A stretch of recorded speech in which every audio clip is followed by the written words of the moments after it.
Another break. 선현은이었어요. 고전의 지혜로 오늘의 현실을 꿰뚫는 채널입니다. 오늘은 한비자의 짧은 경고 한 줄로 대한민국의 법과 형평성 문제를 깊이 들여다보겠습니다. 끝까지 보시고 더 깊은 통찰을 원하신다면 구독과 좋아요로 함께 해주시기 바랍니다. 学到立法，立法之名业，而是尊之曰。 문각시시 학도 입방, 이법지미냐 이세존지왈문학지사. 학문을 익힌다 하면서도 법을 무시하는 자를 세상은 오히려 유능하다고 칭송한다. 한비자의 이 말은 법의 권위가 무너지고 정치적 명분이 불법을 미화하는 세태를 날카롭게 비판한 것입니다. 学到立法，立法之名业，而是尊之曰文学之士. 학도 입방, 이법지미냐 이세존지왈문학지사. 의 뜻은 다음과 같습니다. 학도 입방 쉐다오리방 학문의 길을 익히는 과정에 있는 자를 이법지미냐 리파지민의 법령을 무시하는 인물인데도 이세 존지왈 얼시 준치의 세상 사람들은 말합니다.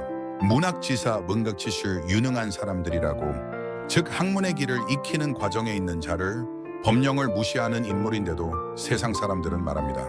유능한 사람들이라고. 1990년부터 2016년까지 5.18 민주화운동 관련 보상금이 오븐펠러 1명에게 총 28억 원 지급됐습니다. 정당한 희생이 있었음은 부정할 수 없지만 개별 행위의 위법성에 대한 법적 심판은 사실상 사라졌습니다. 2019년 국회담장을 무너뜨리고 경찰 뺨을 때리고 방패와 진압봉까지 빼앗은 민주노총 조합원들, 경찰 6명이 다쳤지만 당시 시위 참가자 29명 전원은 모두 석방되었습니다. 반면 올해 1월 서부지법 침입 사건에 참여한 청년들은 징역 5년부터 1년 6개월까지 실형을 선고받았습니다. 법적 구성 요건만 놓고 보면 앞선 사례보다 경미한 폭력 침입이었는데도 훨씬 무거운 형량입니다. 한비자의 말대로 법을 떠난 자를 세상은 존귀하게 여기고 정치적 명분이 없는 자는 가혹하게 처벌받는 현실. 이것은 법이 정치적 유불리에 따라 휘어지는 도구로 전락한 모습입니다. 법은 하늘처럼 누구에게나 동일해야 합니다.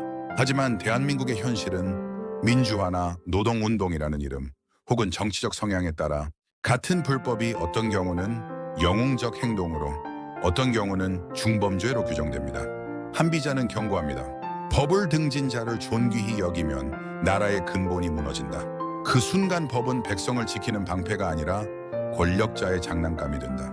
한비자는 여기서 법을 무시하는 자를 세상이 유능한 사람이나 지식인으로 미화하는 현상을 비판합니다.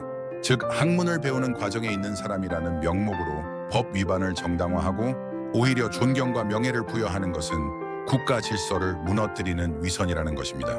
오늘날 일부 대학에서 이념적으로 한쪽에 치우친 교수와 학생들이 미국 대사관 점거, 화염병 투척, 폭력 시위와 같은 명백한 불법 행위를 저지르고도 이를 민주화운동이라는 이름으로 포장하는 경우가 있습니다. 이 과정에서 폭력은 저항으로, 법 위반은 정의로운 불복종으로, 국가안보를 위협하는 행위조차 의로운 투쟁으로 변질됩니다.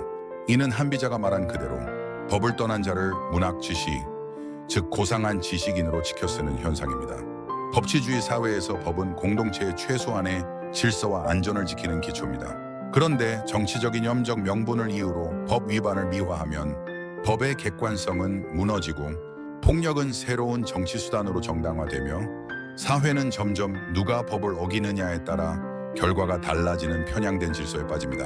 결국 이런 풍토에서는 법이 국민 모두의 안전망이 아니라 특정 이념 세력의 도구가 됩니다. 한비자의 시각에서 이런 상황은 매우 위험합니다. 그는 분명히 말했을 것입니다. 법을 무시한 자에게 명예를 주면 더 많은 사람이 법을 어기려 한다. 학문은 법 위에 있지 않고 정의는 폭력 위에 세워질 수 없다. 즉 법을 무너뜨리고 폭력을 행사한 자를 민주화 유공자로 미화하는 것은 단순한 정치 편향을 넘어 국가의 법치 기반을 허무는 자아의 행위입니다. 오늘도 고전의 지혜는 우리에게 불편한 진실을 드러냅니다. 법의 이름으로 정의가 아니라 편향이 집행될 때 국가는 스스로 무너집니다. 이런 통찰을 계속 함께 나누고 싶다면 구독과 좋아요로 이 여정에 힘을 보태주세요. 다음 영상은 인권 침해와 탄압으로 국제기관에 제소하는 영상으로 뵙겠습니다.